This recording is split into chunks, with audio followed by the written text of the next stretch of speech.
जय Hind everyone, welcome. आज की रेसिपी है हमारी ऑल टाइम फेवरेट खीर की रेसिपी, जिसे मैंने घंटों पकाए बिना कम मेहनत में एक सीक्रेट इंग्रेडिएंट के साथ बनाया है। और यकीन मानिए, अगर आप भी इस तरीके से इसे बनाएंगे तो बिना कंडेंस्ड मिल्क और मिल्क पाउडर के गाढ़ी मलाईदार और रबड़ीदार खीर आपकी तैयार होगी। तो रेसिपी अगर आपको पसंद आए तो इसे लाइक कीजिएगा और मेरे चैनल को सब्सक्राइब कर दीजिएगा। तो चलिए बिना देरी किए शुरू करते हैं आज की रेसिपी। तो खीर को बनाने के लिए हम ज़्यादातर जो मोटा चावल होता है ना, जिसे रॉ राइस या फिर शॉर्ट ग्रेन राइस कहते हैं, वो लेते हैं। लेकिन आज मेरे पास वो नहीं है, तो यहाँ मैंने बासमती चावल लिया है और ये मैंने लिया है 1/4 कप। अब चावल को अच्छे से धो के मैंने लगभग 30 मिनट के लिए भिगो के रख दिया है। अगर आपके पास मोटा चावल हो तो आप उसे ही खीर बनाने के लिए लें, क्योंकि उससे रिजल्ट बहुत अच्छा आता है। अब खीर को गाढ़ा करने के लिए मैंने यहाँ लिए हैं 8 से 10 काजू। अब इन्हें भी हमें भिगो के रखना है। अब मैंने जैसे कि आपको बोला था वीडियो की स्टार्टिंग में ही कि एक सीक्रेट इंग्रेडिएंट आज हम खीर को गाढ़ा करने के लिए यूज़ करेंगे, और देखिए वो मैं अब आपको बताने जा रही हूँ। और ये आजकल हम सभी के घरों में आसानी से मिल जाता है।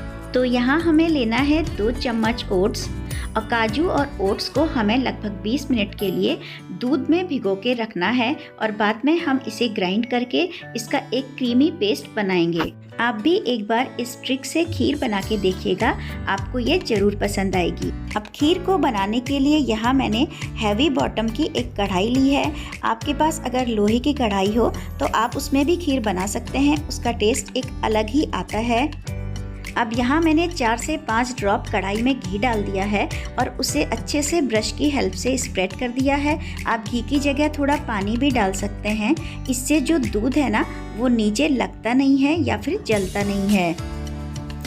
अब मैंने कढ़ाई में 1.5 लीटर दूध ले लिया है और इसे बॉईल करने के लिए रख दिया है। अब ये देखिए, जो चावल हमने भिगो के रखे थे उन्हें मैंने स्ट्रेनर में डालकर उसका पानी अलग कर लिया है, और एक साफ कपड़े से इन चावल को अच्छे से पोंछ लेना है, जिससे कि जो एक्स्ट्रा पानी है वो अच्छे से निकल जाए। अब चावल को पोंछने के बाद एक बोल में ट्रांसफ़र कर लेंगे। अब चावल में हमें 1 चम्मच घी डालना है और अपने हाथों की हेल्प से इसे क्रश करना है, यानी कि चावल अब भीग गया है तो इसके छोटे छोटे टुकड़े हमें कर लेने हैं। इससे खीर बहुत अच्छे से बहुत जल्दी पक जाती है और इसका टेस्ट और टेक्सचर बहुत अच्छा आता है। चावल को पकाने में भी ऐसा करने से टाइम नहीं लगता, तो इस प्रोसेस को आपको करना बहुत ज़रूरी है। अब दूध को बॉईल होने के बाद लगभग 2 से 3 मिनट तक मैंने लो फ्लेम पे और थोड़ा सा गाढ़ा कर लिया था, और अब इसमें डाल दिए हैं चावल। अब इसे हमें चलाना है, नहीं तो चावल आपस में चिपक जाते हैं। तो थोड़ी देर तक चावल को डालने के बाद हमें इसे चलाते रहना है। और ये देखिए, अब चावल अच्छे से मिक्स हो गए हैं। तो मैं जब भी खीर बनाती हूँ तो उसमें हमेशा उसको पकते समय भी थोड़ा सा केसर डाल देती हूँ, और यहाँ मैंने थोड़ी सी केसर खीर में डाल दी है और थोड़ी सी केसर को दूध में डाल के भिगो दिया है। इसे हम बाद में डालेंगे। अब जब तक खीर बन रही है, इसे मैंने लो फ्लेम पे अभी रख दिया है, और इधर ये जो काजू और ओट्स मैंने भिगो के रखे हैं, इन्हें हम मिक्सी के जार में डालकर इसका एक क्रीमी पेस्ट तैयार कर लेंगे। अब ये देखिए, एकदम क्रीमी सा हमारा ये पेस्ट अब तैयार हो गया है, और ये खीर में एक थिकनर का काम करेगा, और यकीन मानिए इससे इसका टेस्ट बहुत अच्छा आता है। और इस पेस्ट को भी मैंने अब खीर में डाल दिया है। इससे आपको घंटों खीर को पकाने की ज़रूरत नहीं पड़ेगी और खीर एकदम मलाईदार और रबड़ीदार तैयार होगी। और अगर आपके पास ओट्स ना हो तो आप ओट्स की जगह थोड़ा सा लगभग 1 से 1.5 चम्मच चावल भी काजू के साथ लेके पीस सकते हैं। लेकिन आप एक बार ओट्स को लेके खीर को ज़रूर ट्राई कीजिएगा, यकीन मानिए आपको बहुत पसंद आएगी ये खीर। अब यहाँ मैंने 2 से 3 इलायची ली हैं और उनका छिलका हटा दिया है। इस छिलके को हम चाय में भी डाल सकते हैं, और इस इलायची को कूट के मैंने रख लिया है।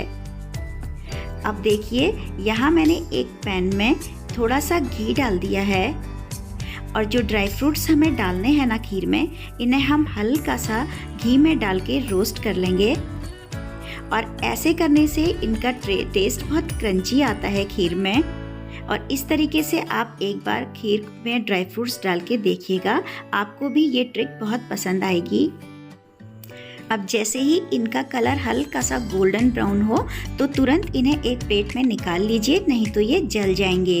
अब इधर देखिए खीर हमारी लो फ्लेम पे पक रही है और मैंने चावल को चेक कर लिया है, चावल भी अब अच्छे से गल गए हैं। तो अब हम इसमें ऐड करेंगे चीनी, या फिर मैंने यहाँ पर लगभग आधा कटोरी देसी खांड इस पे डाली है। देसी खांड बहुत हेल्दी होती है, अगर आपके पास ये हो तो इसे ही खीर में डालें। और चीनी मैं कम ही यूज़ करती हूँ खीर में डालने के लिए, क्योंकि हमारे यहाँ ये आसानी से मिल जाती है। और हाँ, एक चीज़ का ध्यान रखना है, जब चावल अच्छे से पक जाएं तभी आपको उसमें चीनी ऐड करनी है। अगर पहले चीनी डाल देंगे तो चावल को पकाने में घंटों लग जाएंगे। और अब जो इलायची हमने कूट कर रखी है उसे भी इसमें डालना है। इलायची आप खीर में डालने के लिए फ्रेश लें, उसका पाउडर यूज़ ना करें, क्योंकि इससे इसमें एक बहुत अच्छा फ्लेवर और एक बहुत अच्छी खुशबू आती है। अब जो ड्राई फ्रूट मैंने रोस्ट करके रखे थे वो भी मैंने इसमें डाल दिए हैं, और थोड़े से ड्राई फ्रूट्स मैंने बचा के रखे हैं जिन्हें मैं गार्निशिंग के लिए यूज़ करूँगी।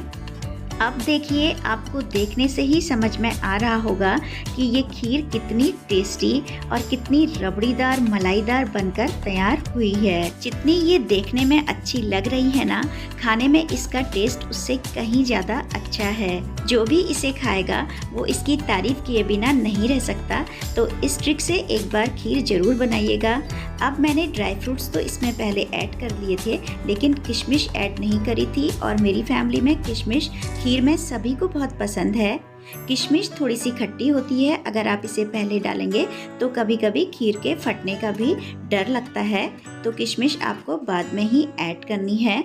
और जो केसर मैंने भिगो के रखी थी उसका जो दूध था वो भी मैंने इसमें डाल दिया, और थोड़े से केसर के धागे बचा के रखे हैं, वो मैं गार्निशिंग में यूज़ करूँगी। तो खीर हमारी अब तैयार है।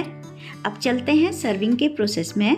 ठंडी होने के बाद खीर थोड़ा सा और थिक हो जाती है, लेकिन इसकी कंसिस्टेंसी आप देख सकते हैं एकदम परफेक्ट है। अब जो ड्राई फ्रूट्स मैंने बचा के रखे थे उनसे मैंने खीर को गार्निश कर दिया है।